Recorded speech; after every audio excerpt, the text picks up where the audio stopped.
فرمان مصطفیٰ صلی اللہ علیہ وآلہ وسلم جو مجھ پر 10 مرتبہ درود پاک پڑھے اللہ پاک اس پر 100 رحمتیں نازل فرماتا ہے۔ صلو علی الحبیب صلی اللہ تعالی علی محمد صلی اللہ علیہ وآلہ وسلم۔ حضرت سیدنا سلمان فارسی رضی اللہ عنہ سے مروی ہے، سلطان دو جہان صلی اللہ علیہ وسلم کا فرمان عالی شان ہے، جو شخص جمعہ کے دن نہائے اور جس طہارت یعنی پاکیزگی کی استطاعت ہو یعنی طاقت رکھتا ہو وہ کرے، جتنا تیار ہو سکتا ہے وہ ہو اور تیل لگائے اور گھر میں جو خوشبو ہو ملے، پھر نماز کو نکلے اور 2 شخصوں میں جدائی نہ کرے،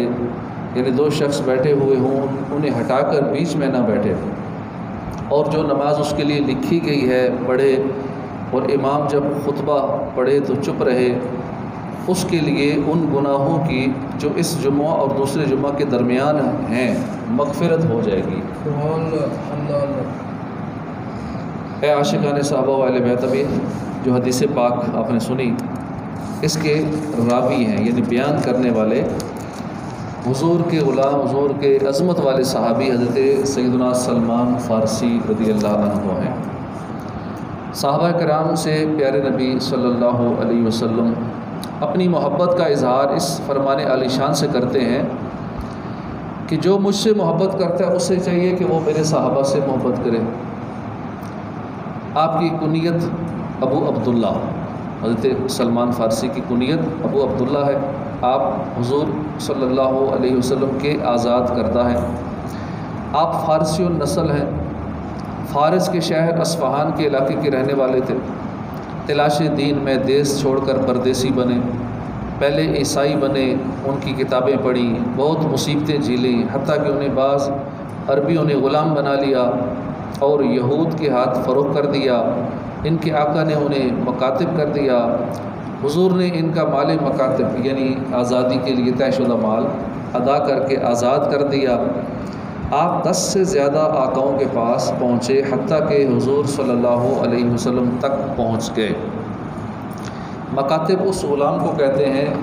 کہ جس نے اپنے آقا سے مال کی ادائیگی کے بدلے آزادی کا معاہدہ کیا ہوا ہو۔ سیدنا سلمان فارسی غلامی کی زنجیروں میں جکڑے ہونے کی وجہ سے غزوہ بدر و احد میں حصہ نہ لے سکے، پھر 300 کھجور کے درخت اور 40 اوقیہ چاندی کے بدلے آزاد ہوئے، اور ایک سرفروش مجاہد کی طرح بعد میں آنے والے تمام غزوات میں حصہ لیا، اور 300 کھجوروں کے درخت جو آج بھی حضرت سلمان فارسی کے باغ کے نام سے وہ باغ مشہور ہے، وہاں پہ 300 درخت حضور نے لگائے تھے، اور اس شرط پہ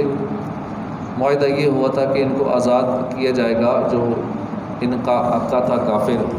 کہ یہ 300 درخت بڑے ہوں گے، پھل دیں گے، اس کے بعد ان کے بدلے ان کو آزاد کر دیا جائے گا۔ اس کے ذہن میں تھا کہ درختوں کو کئی سال لگتے ہیں، کھجور کا درخت بڑا ہوتا ہے، پکتا ہے، کئی سال لگ جاتے ہیں، لیکن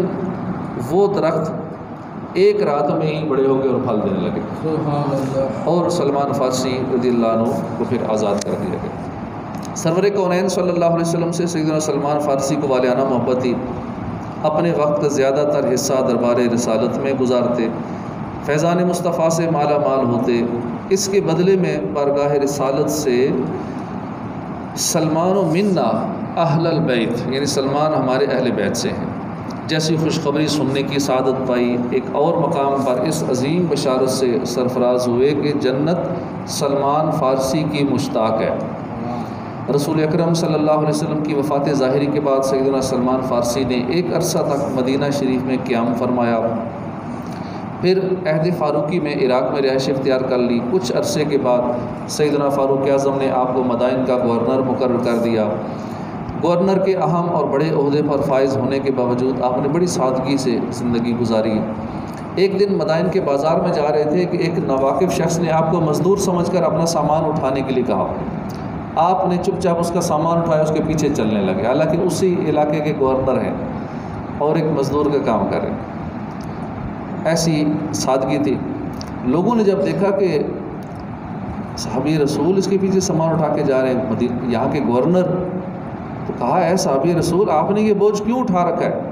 لائیے ہم اسے اٹھا لیتے ہیں۔ سامان کا مالک ہکا بکا رہ گیا۔ پھر نہایت شرمسار ہو کر آپ سے معافی مانگی اور سامان اتروانا چاہا، لیکن آپ نے فرمایا میں نے تمہارا سامان اٹھانے کی نیت کی تھی، اب اسے تمہارے گھر تک پہنچا کر ہی دم لوں گا۔